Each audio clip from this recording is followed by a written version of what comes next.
Welcome to the Event Virtualization Summit, episode on monetization. Thank you so much for joining us. As you know, we deeply believe in the importance of bringing people together, especially now in this time of crisis. So today we'll hear from some brilliant people in our industry who have been generating revenue for years off of hybrid and virtual events, who will give us some ideas on how you could be monetizing your events.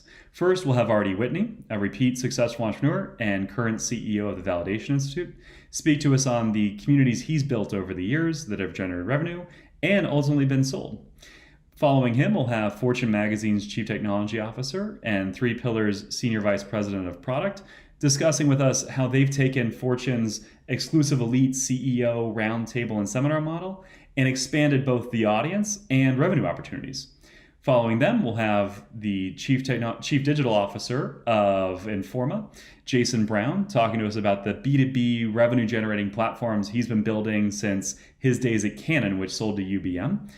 Following them, we'll have Baris, Onay, Chief Revenue Officer of Tarsus, talking about his ideas for generating even more money off of events into the future, both virtual and hybrid. And then at 12:30, we'll have you asking us your most challenging questions on how we can achieve our noble and critical goal of continuing to bring people together and generating revenue. And with that, it's off to RD. Thank you. Good morning. I am Danica Tormohlen, editor-at-large at Trade Show Executive Magazine. I have been covering the trade show industry since 1994, so I'm happy to be here today to talk to RD Whitney.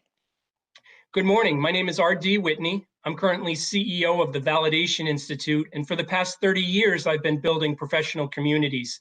And I'm excited to share what I've learned along the way and share it open source to everyone on the call today.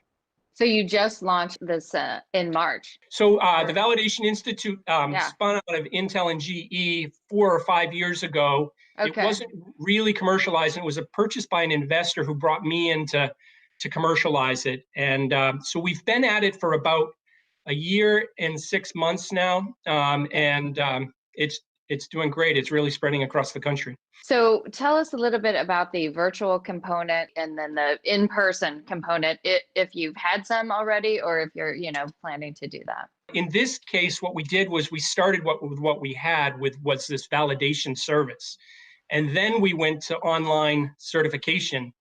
And then from there, we started doing regional events around the country. And we could have had the same presentation 4 months ago, and I would have been pitching the same thing as diversify your formats because they're extremely profitable and they help your event, not because events are gonna, suddenly you can't do them, but because they enhance it and they're incredibly profitable and you'll build a professional community. But now today, when you can't do events, it's just really just then changing over the emphasis on the online opportunities. So what's your model in terms of monetization? So in the case of validating the marketing claims think of them as your exhibitors, right? To relate to this audience, the exhibitors are all making marketing claims. Think about how helpful that could be to provide the buyer with expertise that you've actually gone into the data that has the basis of that marketing claim, and you're going to put a good housekeeping seal of approval on it.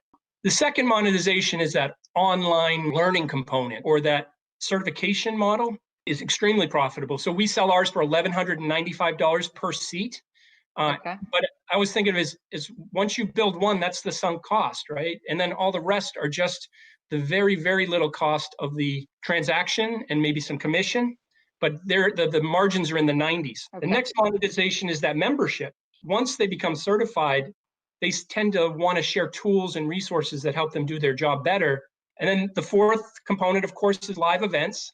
But then when you can't do live events, and I'll just give one example, we do an awards program for the healthcare industry for innovative vendors, and it happens at the beginning of the World Healthcare Congress. Well, it couldn't happen this year because in Washington, D.C., we couldn't be there on March 29th. So we developed this fantastic virtual program and delivered it where all the vendors got exposure to their involvement in that program, and we ran that virtually very successfully. But the monetization then was on the tail, the continuation of that, and people then, proudly announcing that they've been. And I know, Danica, you have some great experiences with award programs too. So that just is another way to think about it. Like those don't have to be at live events. They can be part of a professional community.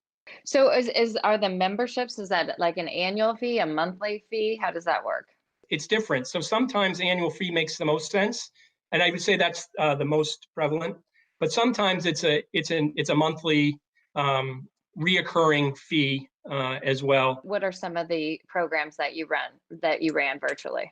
Doing lots of sponsored webinars, some paid webinars, because here's the other beauty of creating one of these online certification programs is you can chunk it up and also deliver it as online learning. So are those live events, or are those, recorded events, and, can people listen to them on demand? Both. So we are doing live webinars sponsored, which I'm sure a lot of people on this event are doing. But we're also doing where we have already in the can training modules. We will boot them up live and then go into the training module and then remind them after, hey, you're 1/12 of the way through. Why don't you go through the program? The key to me is that it's marketed as a live event. And you don't want it to feel bait and switched at all. But there's something magical that happens when you go out and tell somebody that on this date and time, there's going to be an event and they sign up. A good portion will come on live and then a good portion won't. And then they'll listen to the recording. And then you have it for a really long time after too. So it has a nice life to it. With the scale that virtual, allows, really exciting. And there are a lot of opportunities out there. So it sounds like you're taking advantage of them. Yeah, it's exciting. Hi, everybody. It's great to have you here today. I'm Michael Barnett, CEO and founder of Ingo. Started a company in 2013 and now serve 3 million of the top executives around the world. And it's my pleasure to have a conversation today with Scott from 3Pillar and Jonathan from Fortune Magazine. I'm Jonathan Rivers, CTO of Fortune Magazine. I've got a little over 15 years in media. This is my third digital transformation. I've been over at PBS where I helped get them online serving video, and then more recently at the Telegraph in London doing a whole replatforming. So it's always fun to talk about innovation in the digital space. And I'm Scott Varho. I head product development for 3Pillar Global. After a career building products, I started looking for a high quality partner to work with to build our next product, and found 3Pillar, and was honored to be asked to join, and honored to be here today. Great. Well, thank you guys so much. It's really exciting to get to talk to you about and get your ideas. I've heard some incredible things about what you're working on in terms of the future of events, the future of bringing people together. And if you've seen our past events, we're very excited about the space. We think that now more than ever, we need to bring people together and look for new solutions and solve the world's problems. And it sounds like you're doing great things at Fortune in that regard. Jonathan, from your perspective, what is the importance of communities and events and bringing people together at Fortune? It's huge for us. I think a lot of folks don't know that Fortune actually has a very, very large live events business. It's actually a significant portion of our revenue. And so Fortune has 25 conferences throughout the year. They are all invite only. So these are top tier executive invite only conferences. And those event tickets range anywhere between $8,000 and $20,000 a year. So it's a pretty significant spend for those invites. But when you go to an invite and you're sitting next to the CEO of GoDaddy or having barbecue dinner with the CTO of Walmart Labs, I mean, that's the kind of event that it is. And so it's very, very special. And for us, they're important because we bring top tier business leaders together, expose them to content, and really convene and bring these communities. And they come year after year to our events. And it's for us, one, community, and two, live journalism. We throw on average 25 full events every year. About 20 of those are full 2 or 3 day conferences with a number of lead up dinners and community events that happen over the course of the year. Great. And so now you're thinking about how to bring more people into those, how to digitize those, how to make them virtual. But and how long have you been working on that for? So we just got started very seriously. We're sort of doing two things. I think the first is we're making sure that we serve our community. So I had one of my events was supposed to be April 21st. You can imagine I was not allowed to throw it. When you look at the future, we don't know when we're going to be able to throw a 200, 300, 600 person event again. And so we decided to take a crisis and turn it into an opportunity and do two things. One, how do we serve our members and our communities now by throwing a digital event? And second, how do we really take our events business and scale it digitally? So if you think about how exclusive these events are because of the C-suite executives and the top tier people there, not everybody can be in the room. But if I start throwing virtual events and do them online, that allows me to get a lot of people access to that top tier quality information without being in the room. And that's a great way to serve businesses around the globe by making people better and exposing them to the thought leaders without having that in-person event. So we're really trying to kill two birds with one stone. We've rescheduled that health event. It's going to be July 7th and 8th. And so we're just going full tilt. In full transparency, we're working with Jonathan on some of this work now. And I had the chance to attend one of Fortune's events last year for the first time. And it really is an impressive experience, top to bottom. One of the things that strikes me is it's not just Fortune. All events have been hybrid digital and in-person events up until now. I think COVID is going to accelerate the impact and importance of technology as an augmentation to our in-person experiences. So for example, any conference you go to now, you're looking up what is the schedule online, you're trying to find out what's going on with newly added sessions and what have you. A lot of bigger events now have mobile apps tied to those events. And so you saw that as a trend already. We just really weren't paying that much attention to it. I think with COVID now, there's a real focus on this. And I think for businesses like Fortune, it's really important to provide digital first experiences. But I think in the post-COVID reality, we'll see an acceleration of a trend that was already taking off as we look to digital to enhance those in-person experiences, whether through community or the actual event itself. Well, and speaking of, I mean, how do you guys see this in terms of temporary versus long-term change? Are there fundamental changes? Is this a COVID ends and everything's back to normal? How do you look at that in terms of both, your immediate upcoming events and then long-term strategy? So we're taking a very long-term view of this. I think, the world's going to be a changed place for a while. This as a thought experiment, people have realized you don't need the level of presence that everybody thought you did pre-COVID. But at the same time, again, this is a new revenue opportunity for us. And it's forcing us to innovate, and we want to keep that innovation going further out.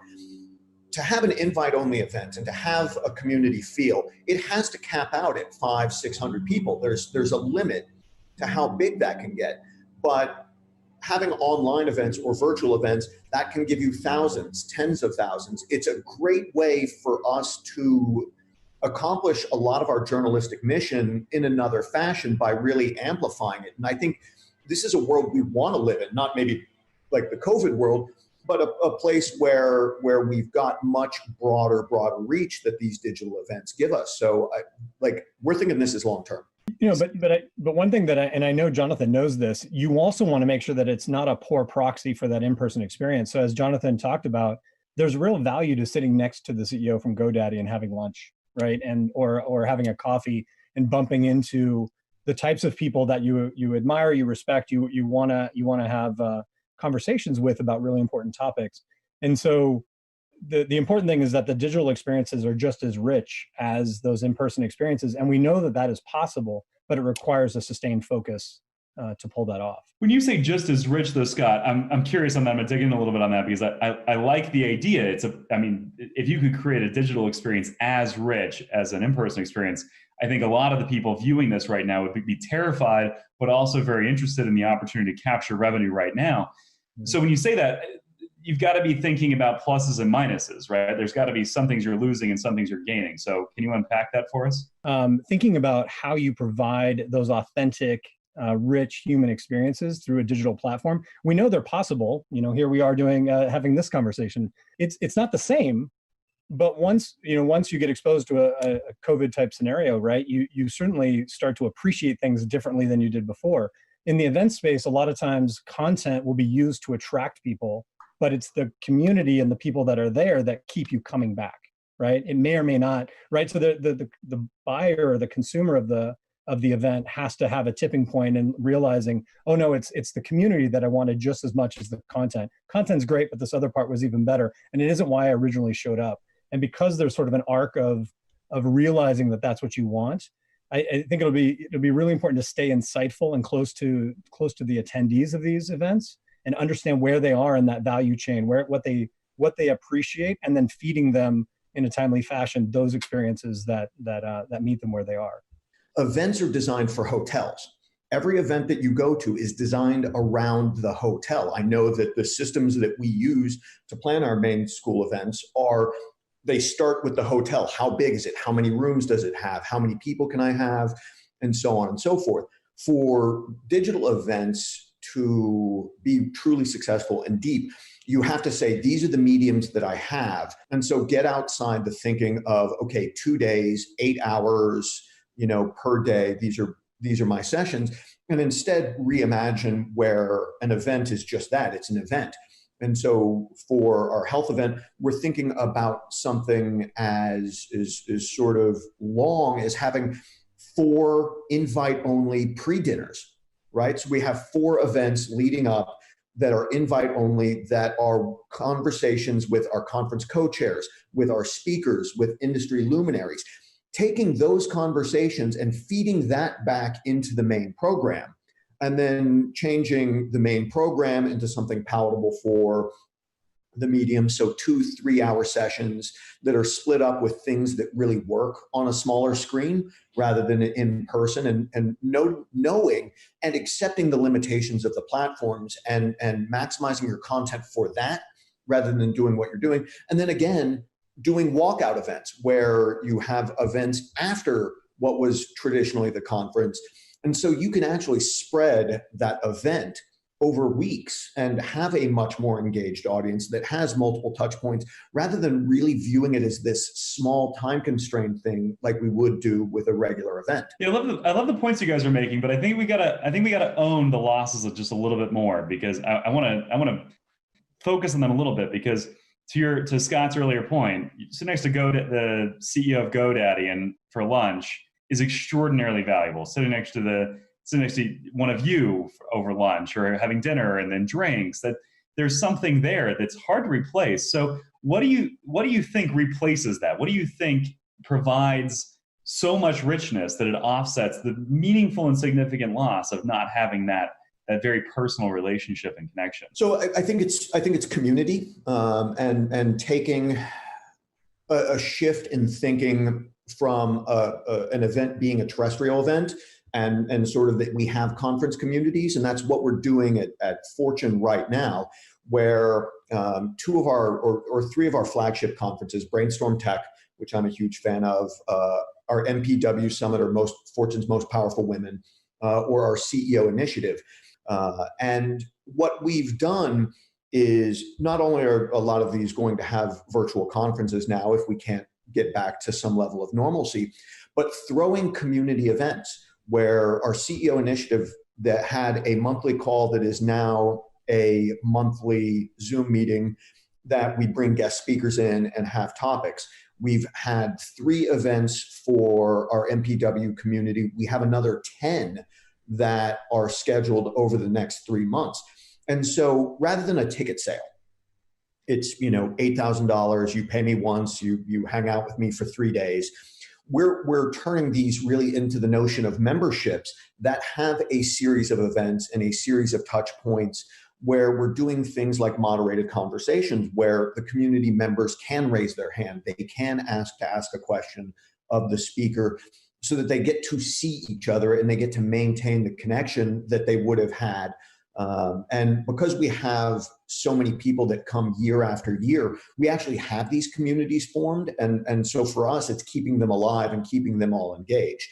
Yeah, how many of us have been to these events, had those wonderful drive-by conversations, ended up with a business card, and that was the end of it, right? So what if we could make that richer and more enduring to that point? And it requires being insightful and really thinking about those key moments, and then building your digital strategy around those moments. So talk to me about how that fits and how those fit together into a long-term premium content monetization strategy. On the conference front, again, virtualized conferences that allow scale because we can have more people going to them. Our tentpole events, that I mentioned, MPW, CEO Initiative, we really view those as memberships, sort of yearly things. I think this makes it even better because you're adding those touch points. It makes the membership worth more. So you still have the membership sale, and now you have more sponsorship opportunities, right? So in a traditional event, it's a restaurant problem. You've only got so much real estate. So many people, you can only have so many sponsors.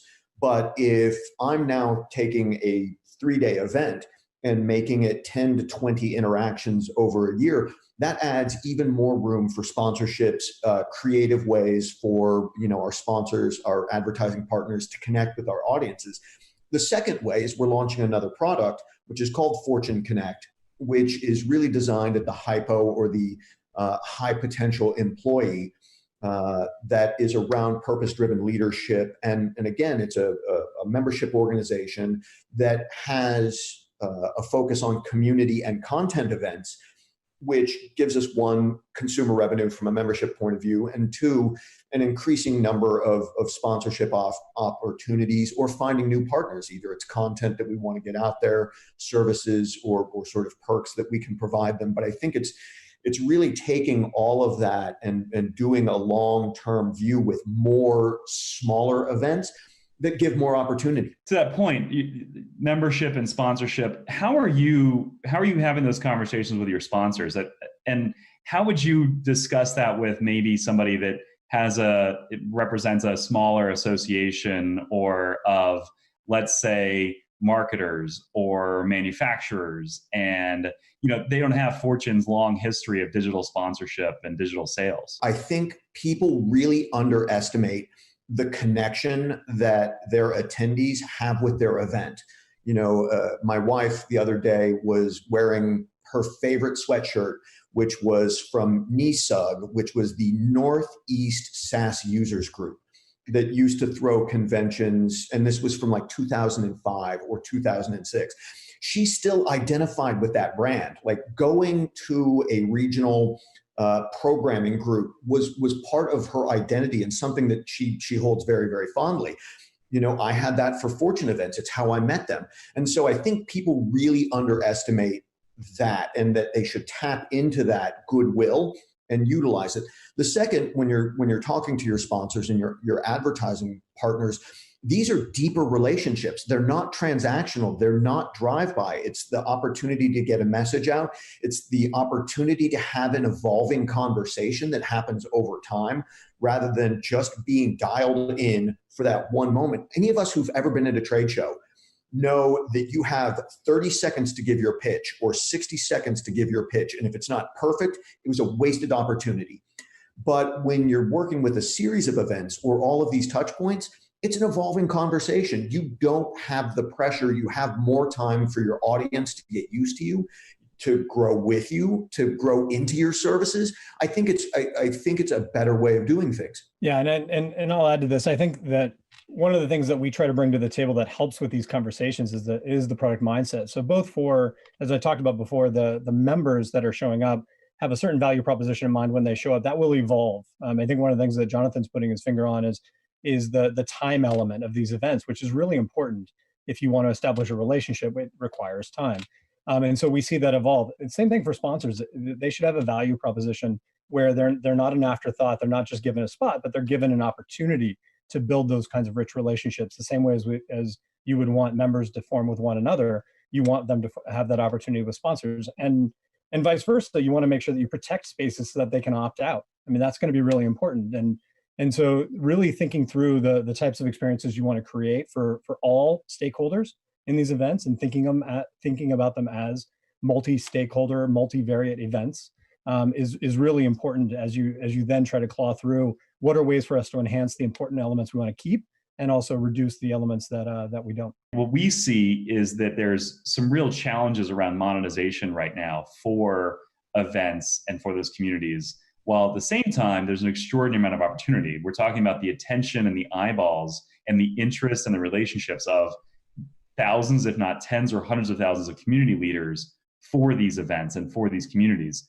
How do you think about the gaps in software, the gaps in products out there currently to help drive monetization? I don't think there are gaps. And I think that's actually the problem, is that everybody's looking at them as gaps. I talked a little bit earlier about focusing on the medium and accepting the limitations, right? There's the saying that constraints impose clarity, and calling them gaps is saying, I'm going to pound my square peg into a round hole, where there are all these things that I know how to do, and this thing doesn't do what I know how to do.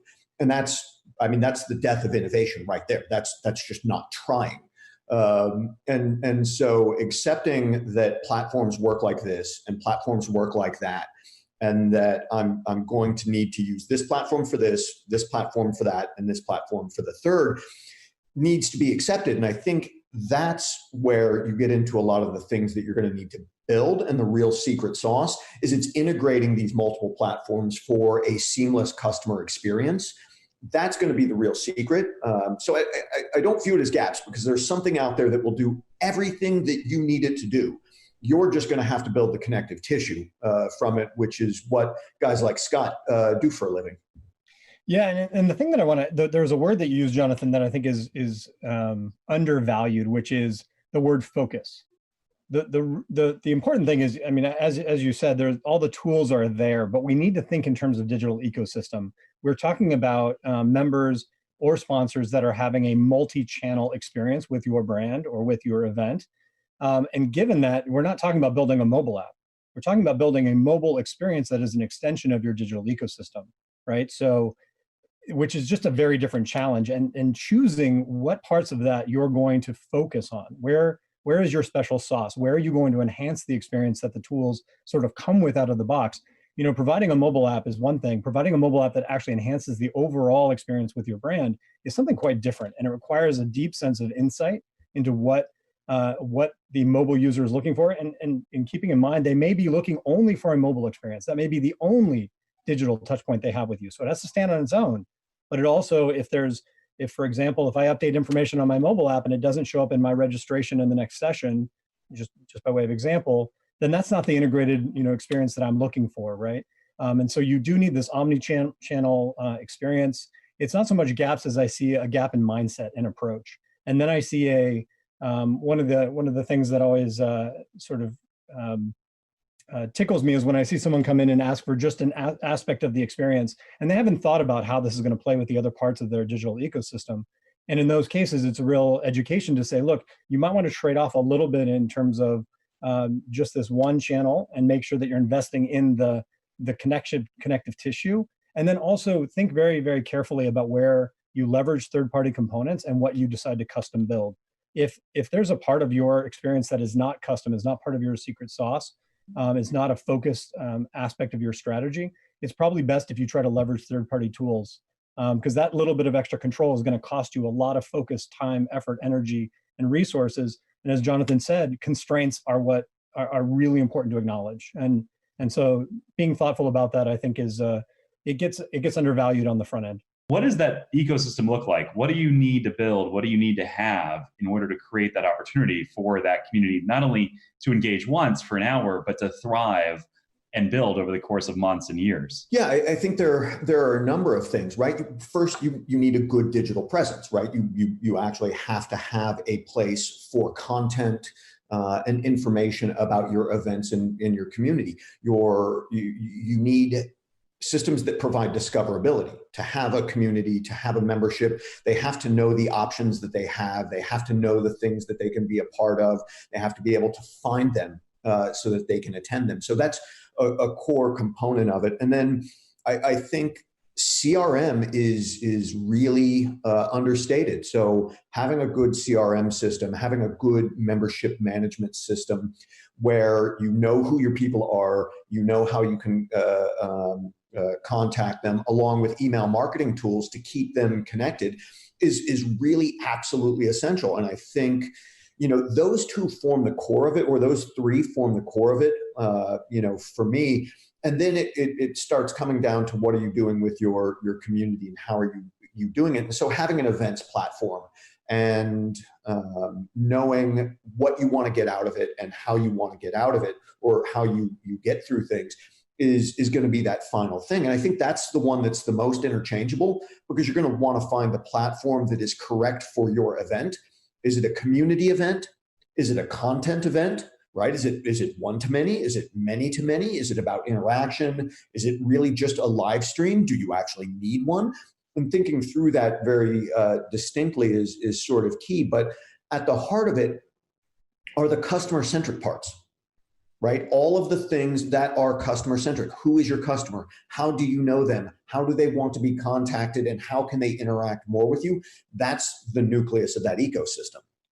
Scott, I want to hear what you have to say about this, but I've got to follow up on that real quick, because I think most of the people that I've spoken to and are in the industry are thinking first about what platform, what video virtual event platform should they use. And Jonathan, it sounds like you're contradicting that, or you wouldn't agree with that.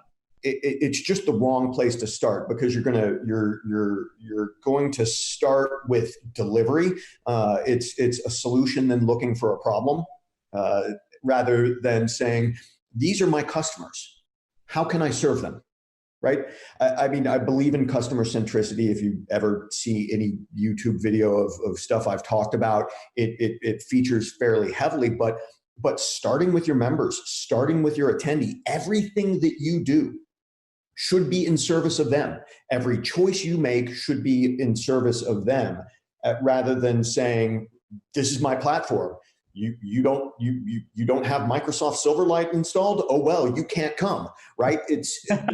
But if you start there and your IT group goes through their spreadsheet exercise and says, community, yes, it has an expo room. Oh, it's got cool little avatars that walk around, right? And they go through their RFP process and they end up with this platform that half the population can't or won't use because it uses this weird, obscure technology. You've just cut yourself out of the market. Well, and the analogy that I often draw for people is that kind of question is like asking the carpenter what kind of hammer they like to use. Who cares? and if the carpenter shows up with a hammer that they're planning to use for a job I haven't told them about yet, we already have a problem.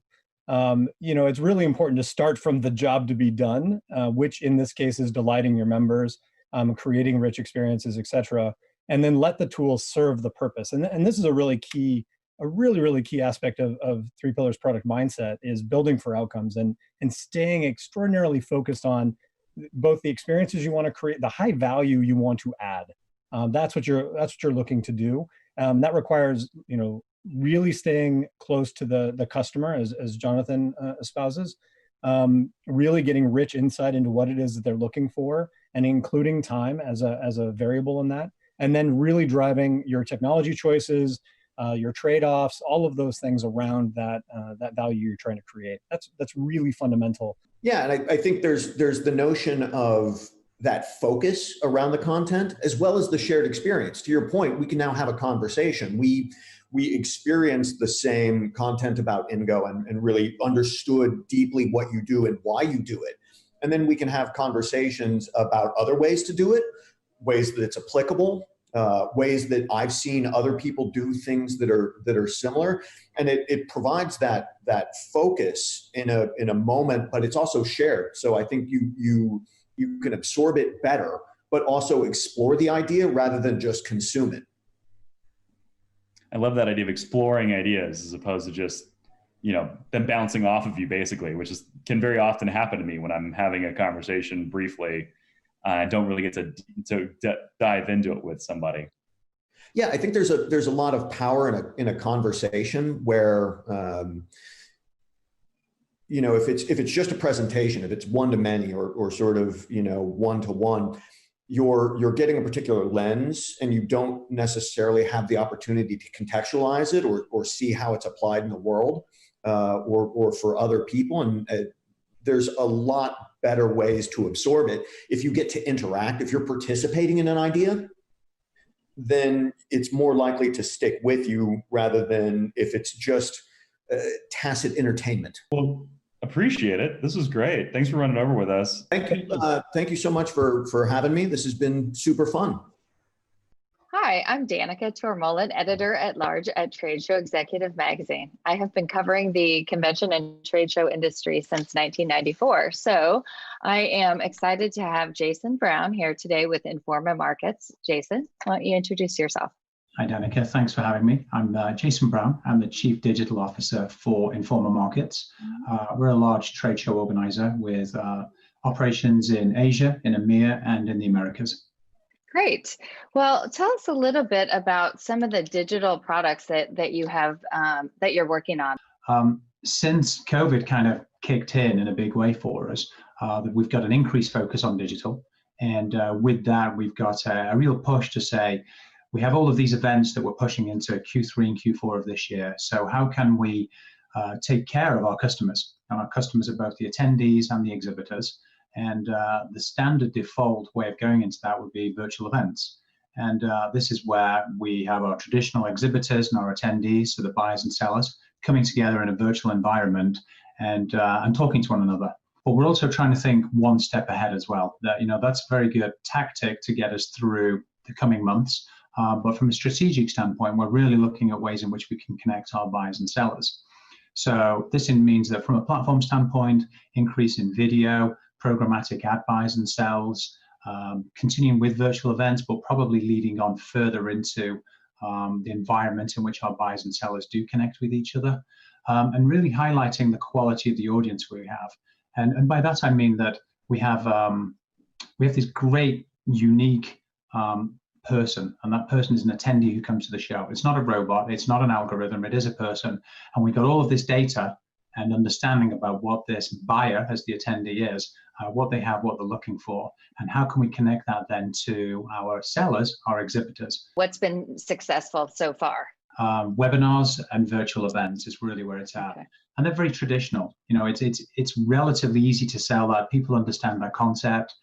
There's a pricing model behind some of those areas. So on the webinar side, are you charging for registration fees for that on the attendee side, or are they sponsored events? Traditionally, they're sponsored. So this means that we get the exhibitor, the company, the non-exhibitor to kind of pay to have their material placed in front of our attendees. And on the virtual event side, tell me a little bit. You said there's pricing kind of in place for that. So since this is all about monetization today, tell us a little bit about how you're pricing that. Historically, we'd say, let's get 300 or 800 people to come to a webinar or to a virtual expo. And that's worked well in the past. But I think what we're trying to do now, as we navigate the waters of delayed and postponed events, is to say, focus on the quality of that audience. That's where it should be. So the pricing model we're looking at is still to continue with that high quality audience, getting them to engage with our exhibitors, and then pricing accordingly. In terms of follow-up, how are you, offering those leads and metrics to your sponsors and exhibitors? That's a great question. Understanding the attendees that come to a virtual event or a webinar doesn't necessarily make them a lead. Right. Someone, if we create a virtual expo and it has the virtual booths that are set up, then an attendee can pop over to that booth, download material, maybe engage with a chat. That's a little bit further down the lead funnel than someone who just attends a virtual expo or a webinar. We do package it up though. We do have certain numbers that we try and hit as a metric so that exhibitors understand what it is that we're delivering. Because historically, from a digital perspective, whether it's a CPM, so a cost per thousand, a cost per lead, or a webinar where we guarantee certain audiences, that's the standard and traditional digital model. When it comes to an event, we don't guarantee an audience. So I think adjusting the pricing model that we use, engaging with those exhibitors for them to understand that, we're feeling some good traction. One final question for you. So for our audience here today who might be trying to monetize some digital or virtual events, any advice for them? Focus on the quality of the audience. So if you've not already got demographic information about your audience, do that. Every time you put together an online event or you've got some registration, don't just ask for name, company, job title, and location. Get more information. And by that, we mean, how much money has your audience got to spend? Where are they in the buying cycle? What authority do they have? And are they interested? Are they just browsing? Are they researching? Or are they ready to buy? If you can answer those 4 key questions, give them back to your exhibitors, you'll be in a fine place. Great. Thanks so much, Jason. Thanks, Danica. Good morning. I'm sitting here talking with Baris from Tarsus this morning, and I'm really thrilled to be talking to him. Hello, everyone. This is Baris, Chief Commercial Officer at Tarsus. My role is about the organic growth of our business. Can you tell us a little bit about what you are doing in terms of virtual event? Well, the thing is, in Tarsus, what we're trying to do is to create sort of a digital extension for our live events. We are not really backing on the idea of having fully virtual events, although we might have to do them for a while. But our number one priority is to make sure that when events come back, we have a solution in place that will allow us to tap audiences which might choose not to, or even if they wanted to, for physical reasons, cannot be physically there at our events. Well, the topic today is really about, the communities that we have for events and how we might be able to, monetize virtual events. How will you be able to achieve that? The thing is, the approach we are taking as Tarsus, as I said, is about making sure that we build this around a physical event rather than a standalone one. Because the fear we have is for everything that's on the internet, that's only live, let's say digital only, the price points of a live event might be a bit hard to justify. So therefore, we want to make sure that we couple these 2 concepts up and create an offering which is both online and in live. So therefore, we want to make sure that we don't want to complicate the sales process too much for our clients. Because if you go to your client saying, oh, we had our show, now it's something else, it's virtual now, we built this on top of it, we don't want to confuse our clients. We want to keep on selling what we're selling. We're selling well. We want to sell them our live events, in-person events, which will have some added functions that they might enjoy if they choose to. Well, I know a lot of people are talking about the scale of virtual events, that you may be able to draw more people online than you would in on site. Absolutely. The number of people paying attention, but also the quality of the attention is important. That's where our business, face-to-face events, is actually excelling, at the quality of attention. We might have hundreds of thousands of people just zooming in for 5 seconds. The number might look big, but the attention span isn't there. But when you're physically at a show for 2 days, that's 2 full working days of your life.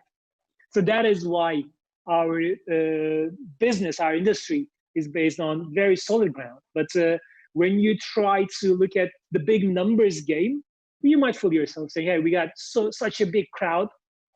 Maybe they were played. I have the same when you're doing these calls like this. My daughter walks in. Yeah. She doesn't walk into my in-person events when I'm in there. So we have to be very careful about quantity versus quality, or quality versus quantity. The thing is, I have been in this industry for long enough to remember the first time we were talking about virtual events, more than 10 years ago. Yeah. And it was a very popular thought to go after. Our events only happen for 5 days per year. What happens in the remaining 360? You know what? Your client goes to 10 more events. So the thing is, when you look at this as a catalyst, we should not use it for the wrong perspective. When you use this accelerated pace of change and think you're going to change the whole industry model into being fully virtual 365, we don't believe in it. Personally, myself and my company, Tarsus, we don't really believe in it. So we want to use this as a catalyst to augment our live shows into becoming more digitally capable, but not to be replaced by virtual events. Virtual events right now that are happening around the world, so many of them, like the one we're attending today, are great when they serve a means to an end. But companies like us, Tarsus, when you have hundreds of shows, it is for us really hard to envision a feature that we do all of them only virtually. So what is the biggest challenge that you face, right now today, when you're looking at your properties and, what you can do right now in terms of virtual? What's your biggest challenge? Not knowing how the client will receive it. We know intellectually what's right to do. Right. We know what the solution set out there is. We know how to apply that to our show. Yeah. But until it's built, it's not. So therefore, you cannot test it. And testing it with a small focus group might really throw you off into a wrong rabbit hole, because you have to test it wide enough. So when you're testing it wide enough, go out and do it. So the first events that us and anyone else will do will be big tests, actually, beta tests on seeing if the client really wants this or not. We were hoping they are, but there's no way of knowing, because no post-show story is going to tell you that. Right. Right. And I think, though, everybody is kind of learning trial by fire right now. So absolutely. Yeah. Absolutely. Yeah. I think we are out of time, but I appreciate your time today. Thanks for sharing your experience and expertise. My pleasure. My pleasure.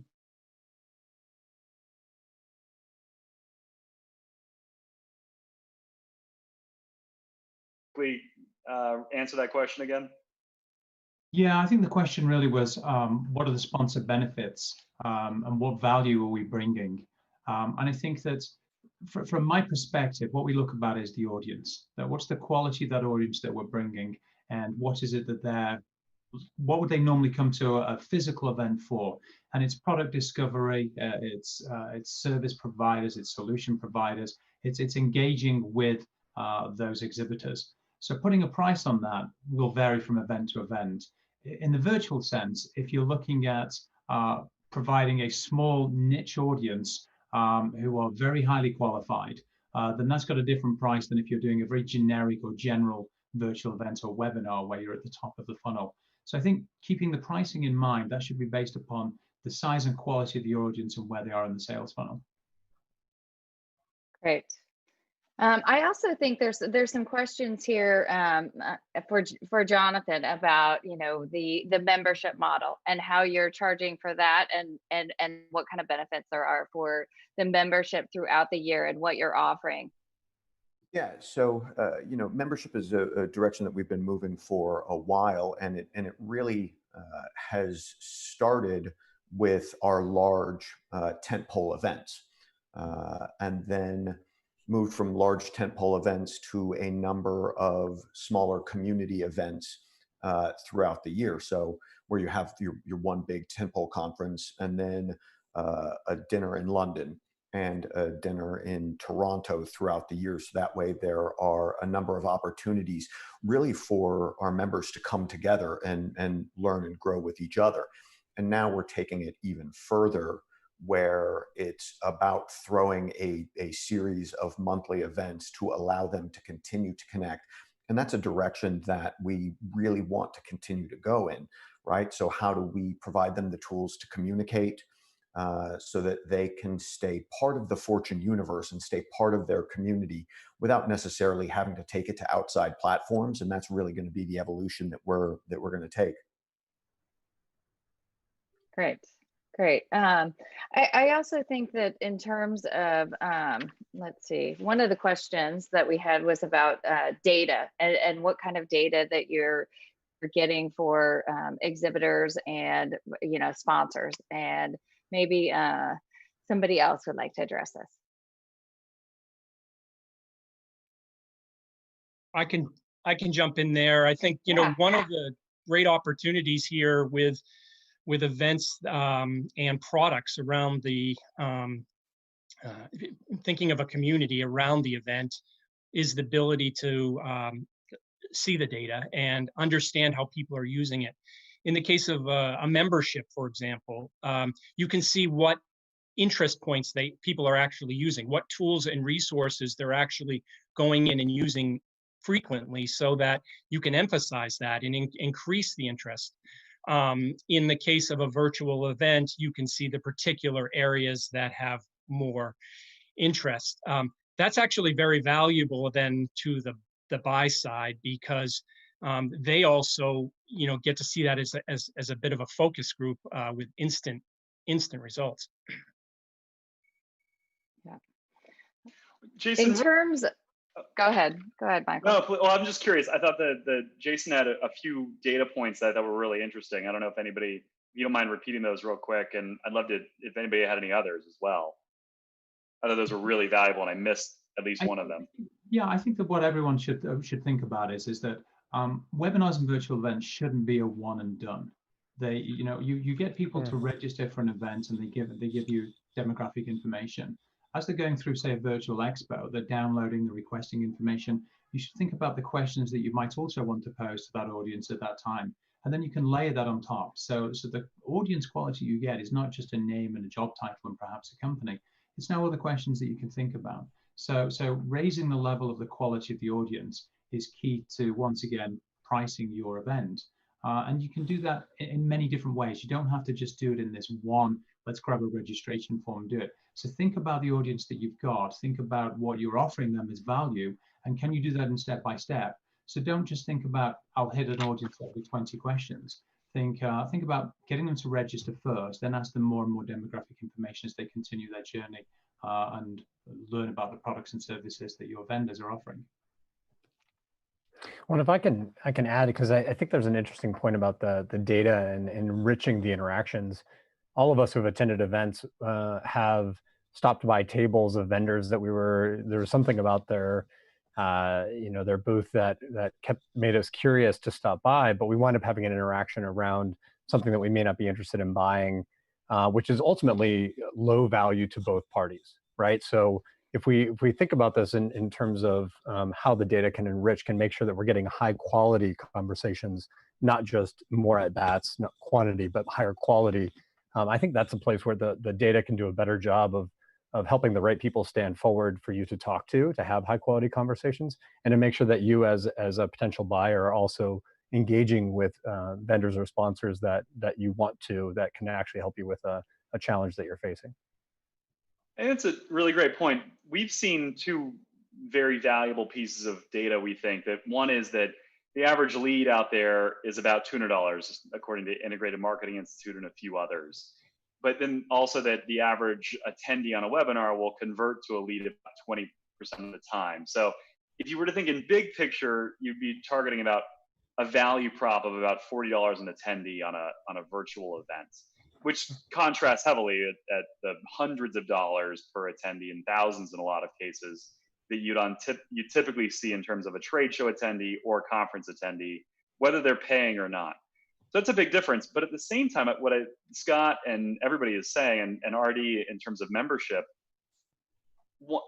that's per webinar. And we've got to think of things as, what's the lifetime value? What's the membership worth? How am I going to keep engaging that person, creating value with them, and enriching that experience for them? I love Jonathan's point, which is everything you do should be thinking about how valuable is that person? How do I create more value with them? And I love, Artie, you've created a ton of these communities.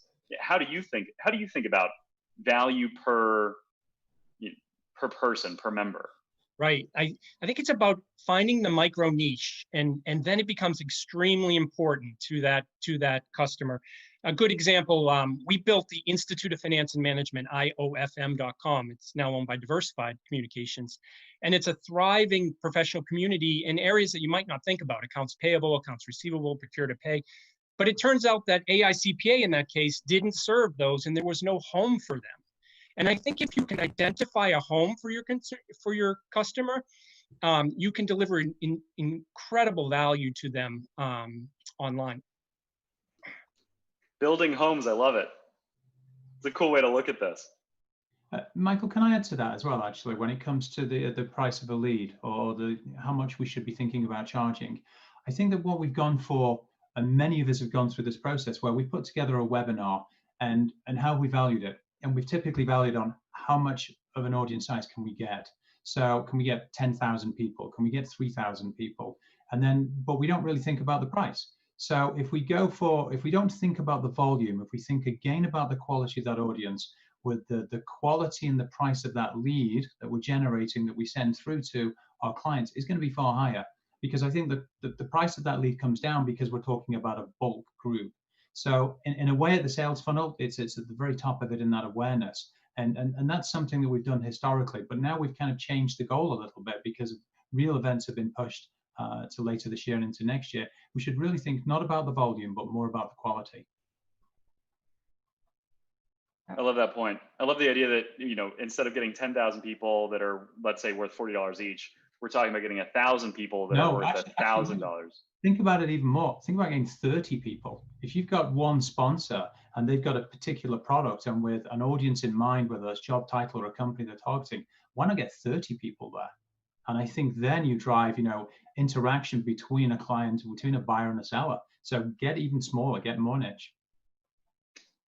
How does that relate to the building of the community, though? Like if you're slicing up the community in different ways? I think there's two ways of looking at that then, yes. So there's the community side of building up an audience, and then there's the other side, which is that allowing our sponsors to then sell to that same audience. So you can start off at a larger scale, that is the community side, and then you can get more and more further down the funnel by offering more and more niche solutions. And by solutions, I mean conversations. Exactly, Michael. I was having a conversation with DMG out of Dubai a couple of weeks ago. They had contacted me about some of my virtualization experiences, and we were talking about the Big Five construction business that they have. And we just started drilling down into that community deeper and deeper and deeper. And it's like, well, where is there some energy? And it was really around tech, construction tech in that area. So like getting down to that specific thing and creating, in the case of virtual events, it might be sort of these breakout rooms, right? But then it might be breakout communities and breakout memberships and breakout SaaS products for them and breakout research reports and peer learning groups and all these other formats. And the formats are relevant, right? It's serve the customer in whatever way they want and need to be served. And the community will do well if there's aligned goals. My current community, we're serving employers to help them reduce what's a $1.7 trillion healthcare spend in America and totally out of control.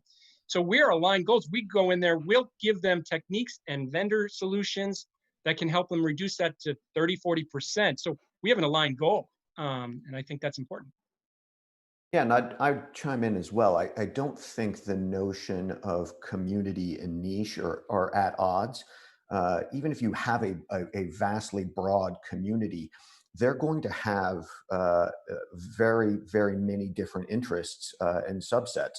And I mean, you see this at any conference that has a breakout session around particular topics. So you have built a community of say 500 people, and then you run 5 concurrent breakout sessions where people self-segregate into smaller communities aligned around interest or a piece of information. And it's possible to have both of those at the same time, right? So you have communications that are appropriate for the community at all, and then communications that are appropriate and insightful for that smaller group that's still in the broader theme. Yeah, I agree. I think one of the questions that kind of segues a little bit about some people are asking about making virtual events compelling. Maybe everybody could share a tip or something they've seen that you think works in terms of making the virtual event compelling. I'll jump in.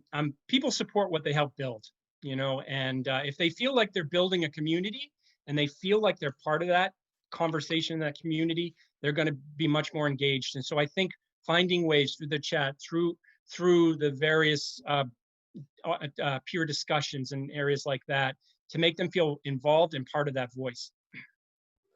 I'd say speaker prep is the number one thing, making sure the shot is framed well, that the lighting is good, that they know what to do with their hands, that they're not looking around the room, that they're not looking at their phone. And when we started really accelerating the number of events that we threw, we really focused on our speaker prep and making sure that they were all ready for this particular medium. And I think if it looks good and people are prepped, it's going to come through as more compelling rather than just sort of like a regular phone call.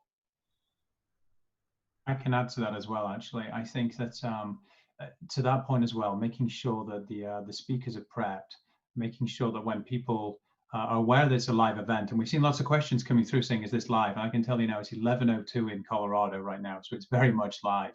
But the quality of that content. So here we are doing an hour and a half on a webinar, And who's to say whether it shouldn't just be a 30-minute one? Who's to say whether it shouldn't be 2 hours? So again, going with that focused audience, think about the focus of the content that you're producing. And so some people don't want to hang around for an hour. They might not have an hour, especially if they're working from home. So think about just the time in which you're doing it and the content that you're producing and seeing if you can really condense it. Arsh, I love the anything point to add? about, yeah, well, I love the point about condensing content and Artie's point about creating alignment. I think that even, the beginning here for the Event Virtualization Summit and engaging with all the great speakers we've had, the reason we've been able to do that is because we really deeply believe in the need to continue to bring people together.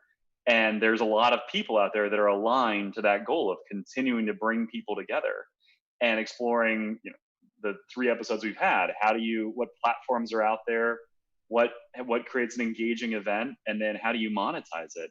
And, we'll continue that into the future. But it starts with just talking to the people and what they need and what they want to hear, and what they want to talk about and what they want to hear other people talk about. I think that's the core of creating engaging content, is just listening to the community. And there's something interesting about that. If as I reflect on, for example, the way that that iPads and watching content online has changed, right? Where people are interacting with the community around content, Game of Thrones, let's say, and there's a very live chat going on around that.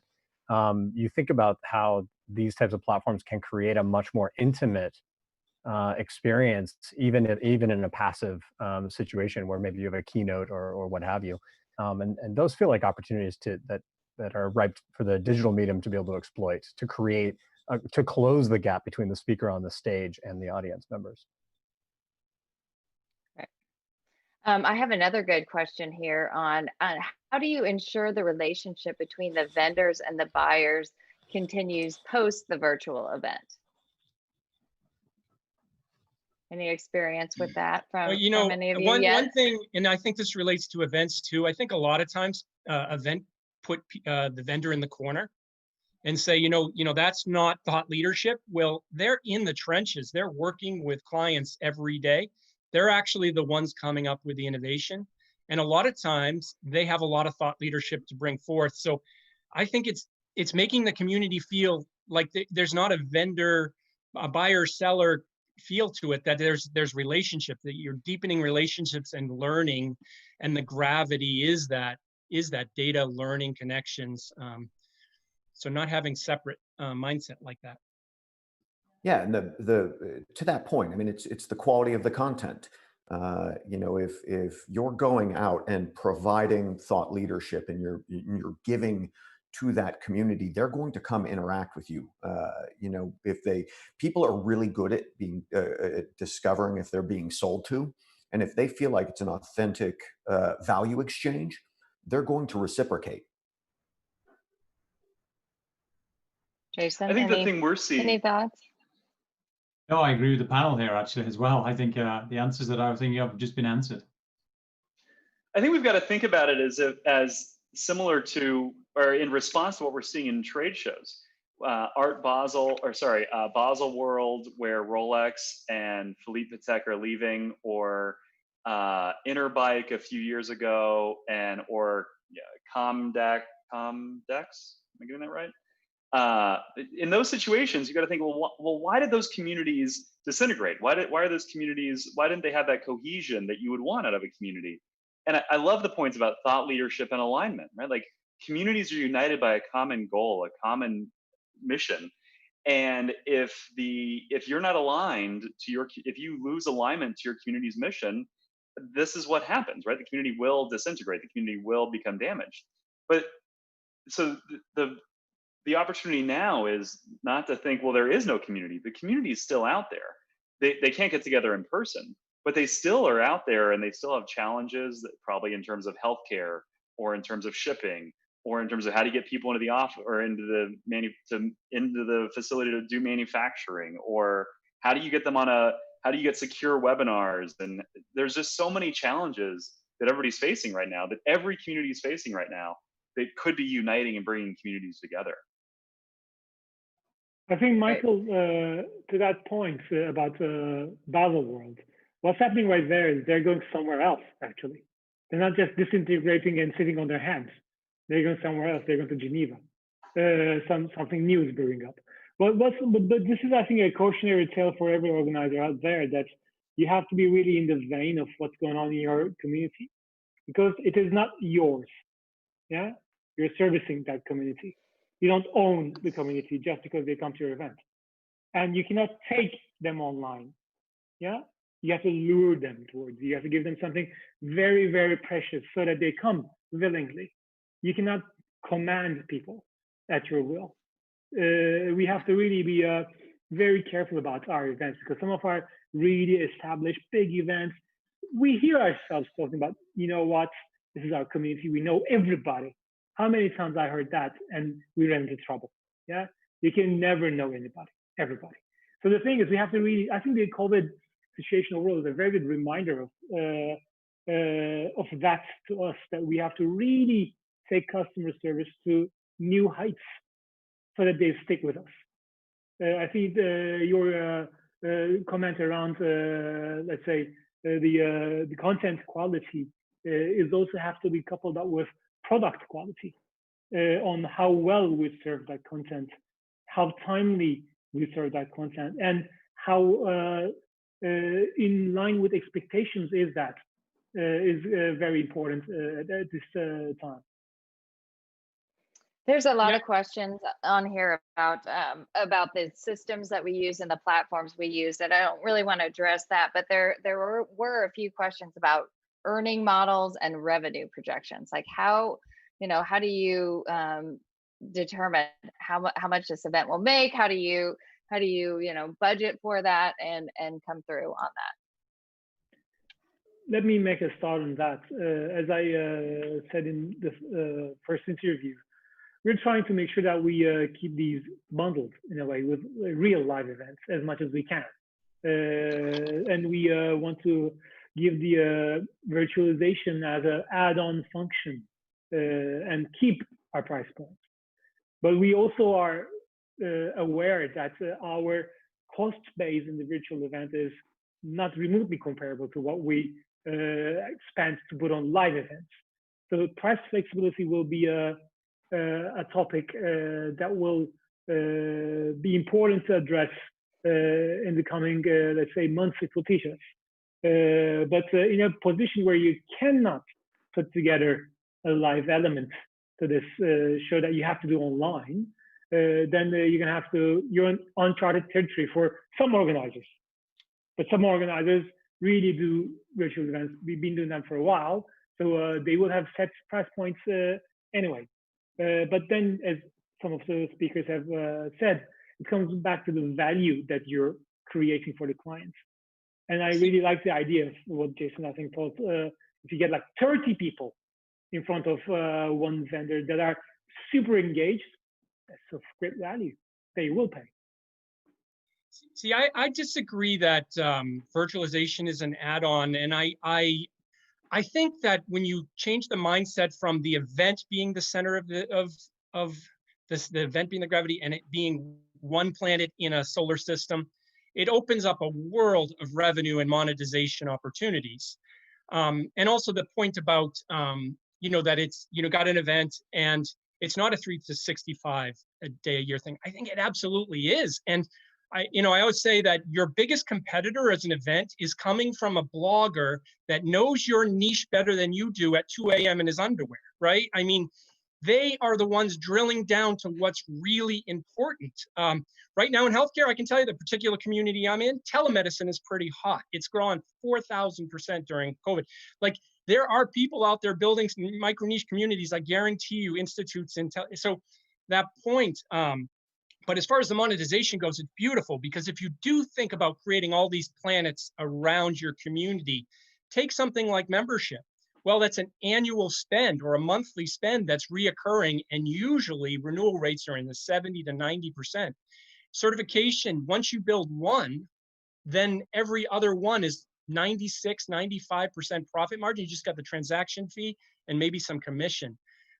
These types of products, they enhance. And I would have said this 4 years ago, and you should build these things around. And I was saying it and a lot of times with event companies, they're like, no, you don't understand. Events aren't going away. I remember we published at TSNN 10 years ago the virtual event research report with Rachel, and that was the response. Virtual events are not replacing live events. That's not the point. The point is to put your community with an orbit around it, so you have diversity. And then when these things happen, you can shift. I think there's some really good points here. The blogger in the underwear is not really a point I want to dwell on, but if you think about what an event is, it is a moment in time in a geo-specific location, and digital platforms eliminate both of those constraints. So the digital platforms that we're talking about, they're just a vehicle. The value that we provide as an event business is the discovery, it's the relationship building between buyers and sellers. If we continue to connect those people on a year-round basis, you've got something that is of very high value. When you think about a physical event, in my world anyway, we don't guarantee what the attendance will be. We've got a guideline. We know what it was last year. We know what it was historically. We know how many registrations there are, but we certainly don't guarantee how many people will jump onto someone's booth and have a conversation. Whereas when it comes to the digital world, there seems to be this path of saying we guarantee a certain audience size or a certain quality. And I think that's a mindset we really have to think about. Should we be doing that? Are we damaging our relationship with our exhibitors? Are we damaging our own database when we have to continuously market to get those people? So I think pricing accordingly is something we can't get specifically into. I couldn't say this lead's worth $200 or $20 or $2,000. But I think that you can, as market owners, understanding what it is that the audience are after and what you can deliver. Well, I think that's a great final point for us. I know that we've gone a little long because this has been such a great conversation. Thank you to the audience for all of your questions that have kept us going and kept us engaged in answering them. We really appreciate all of you that came and joined us. I know it was thousands of you. And thank you to the panel. Thank you each for joining and for your brilliant ideas and pearls of wisdom that you're able to share with us. The next event, Virtualization Summit, will be later in June. We're not having the one on June 5th for Global Exhibitions Day. There's a lot going on that day. We want to support everybody else's and support the industry that day. So we'll have something, a surprise feature that we're working on in partnership with some other players in the industry later in June.